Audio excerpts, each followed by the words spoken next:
এই দুটো জিনিস আমার হাতে দেখছেন, এটার ব্যাপারে অনেকে জানেন, আবার অনেকে জানেন না।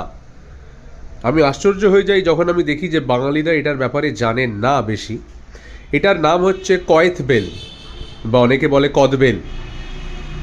এটি যে কোনো বেলের প্রজাতির মতোই আরেকটি বেলই, বাট শরীরের পক্ষে খুবই ভালো।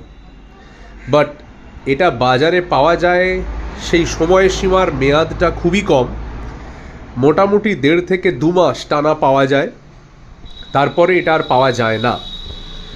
তো আজকে প্রায় সিজনের লাস্ট বাজারে দেখতে পেয়ে এই দুটোকে বাড়িতে নিয়ে এলাম। অ্যারাউন্ড 60 রুপিস করে পড়লো এক একটা। আইডিয়ালি এটা 15-20 আশেপাশে কলকাতার এরিয়াতে ঘুরে বেড়ায়, বাট আজকে যেহেতু এটা সিজনের লাস্ট আর পাওয়া যাবে না, তো অ্যারাউন্ড 60 রুপিস করে পড়লো কয়েত বেল। আপনারা যারা যারা জানেন এবং নিয়মিত এই দুটো মাসে খান, আমাকে জানাবেন। Thank you.